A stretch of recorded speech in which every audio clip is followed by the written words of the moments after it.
Well, I'm back. I'm in a spot I told you about a couple of weeks ago. A spot I flippantly said I might call my outdoor office. I'm sitting against a big chunk of log that I don't know how it got here. Either fell or was left here by somebody.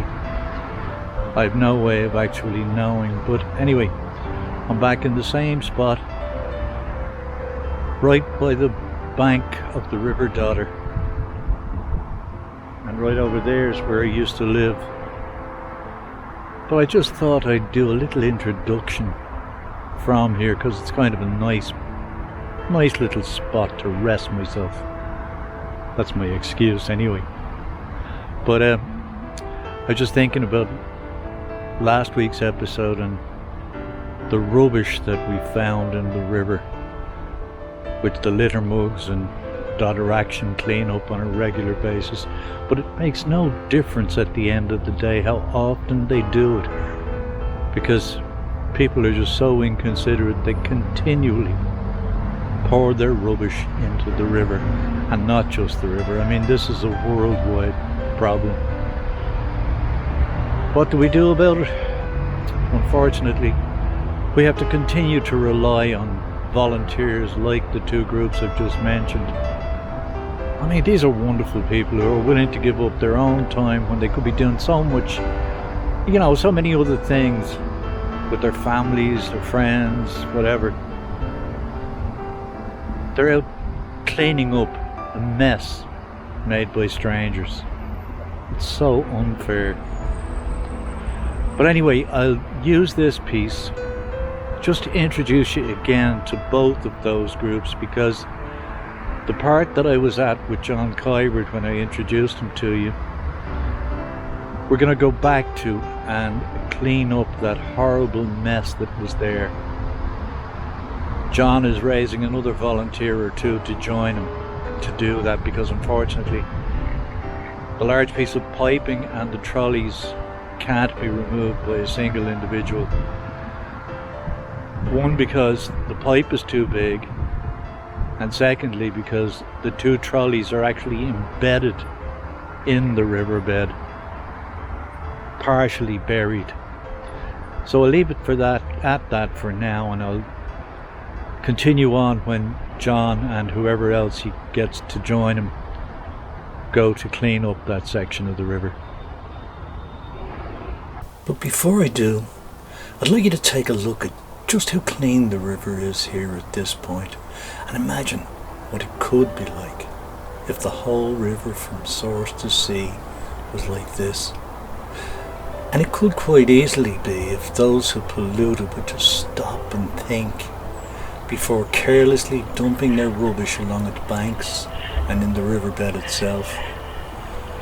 Unfortunately, until this actually happens, we're going to have to continue to rely on groups like Litter Mugs and Dodder Action and the other volunteer groups who give up their time freely to try and keep our waterways clean for the rest of us to enjoy. Well, I'm back at the spot I spoke about, but there's one very strange thing here. That long section of pipe, plastic or rubber or whatever it is, has disappeared. Now, I don't know if you can hear, but I can hear voices. So I think John, yes, in fact I can see both John and the guy that he's roped in, what a guy, they're approaching on the other side of the river. So I'm going to switch the camera around so you can see them.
Now, as the lads disappear into the gap there, what they're doing is they're bringing the rubbish up onto a pathway, and it will be collected at some stage in the not too distant future by the council. It looks like somebody else has been here and done a little bit of cleaning up since we were here last, because that large section of pipe is gone. And I think there's only one shopping trolley left, which John is making his way over to there. So let's have a look and see what they're doing.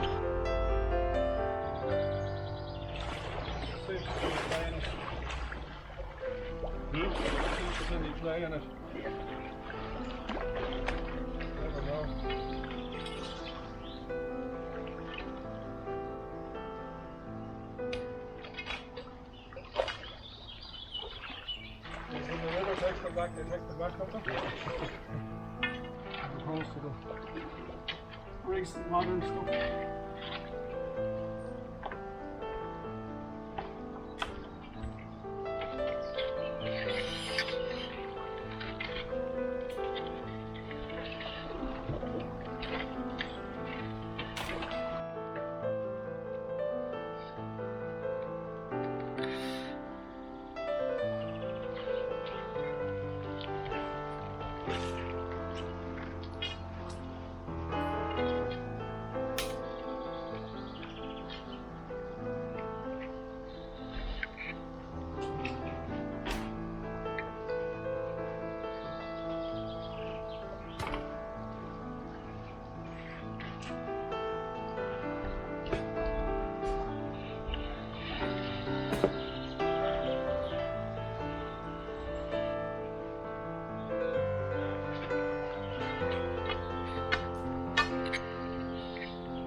Well off, is it? Yeah, I think so.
they'd be cold though.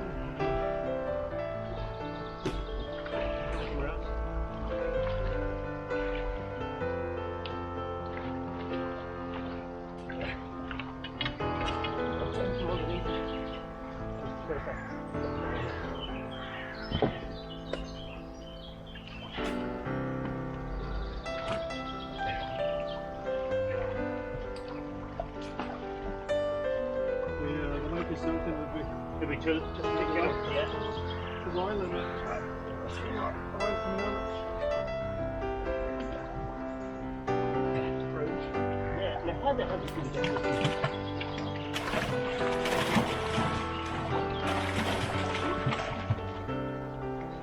Can I go in with it? Yeah, make it.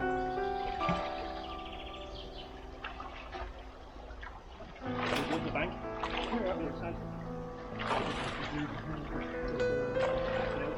Another day. Can we get the hundreds of volunteers? Yeah. Dozens of volunteers in. Can't even go back in again at the time.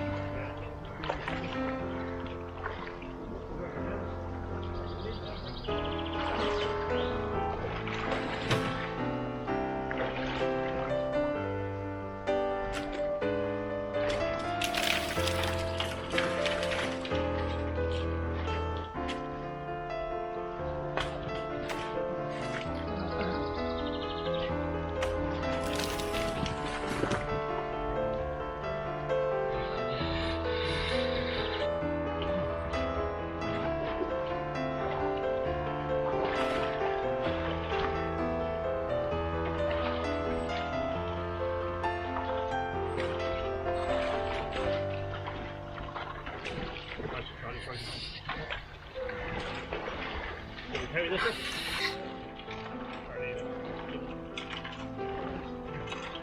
Just too bad, you know. Yeah. And a cameraman. You know, these things are for a crew of about 10, you know. Yeah. With John Stanton maybe. We could actually, it's not that heavy, we could actually carry it up. That's the thing, put it up where we Yeah.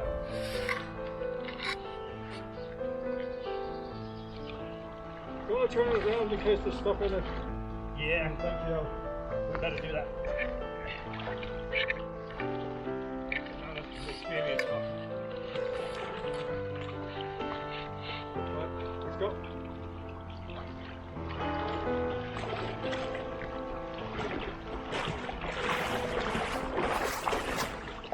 Warm up the defibrillator there, Michael.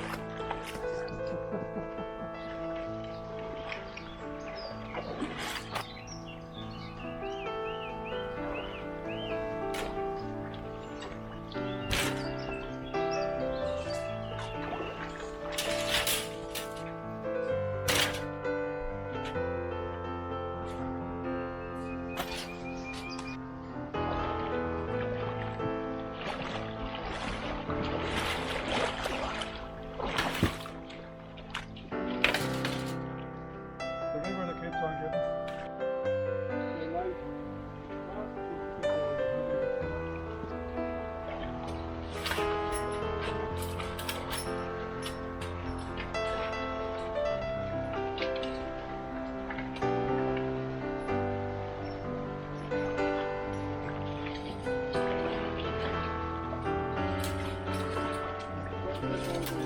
Water everywhere.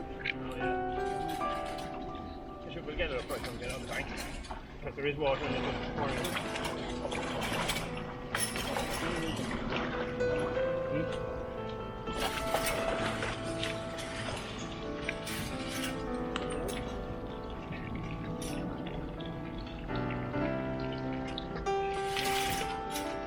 Don't drop that, John. My gear's on the other side.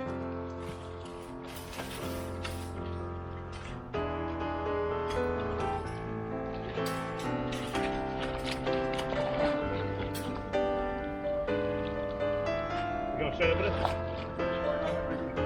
That yoke beside is going to be at an angle. Alright? Yeah, let's do the same. Sure? Yeah. Let me get the door down.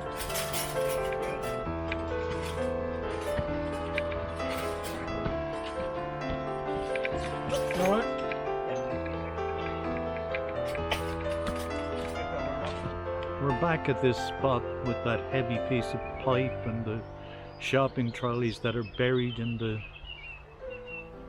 bed of the river. Somebody has obviously been here and done a little bit of cleanup prior to John and Waddick arriving. So they moved away the heavy pipe so the lads didn't have to do it this morning. But one of the trolleys is so deeply embedded in the river, it's going to take a winch of some description, probably a block and tackle, to actually move it. So that'll be for another day, I'm afraid. But the lads have cleaned up quite a bit of all the heavy stuff, and there's really only little bits and pieces. So I'm going to leave them here to finish off and head back and hopefully edit this all together and make it presentable.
Well, thanks again for watching Wildlife Wednesday, folks.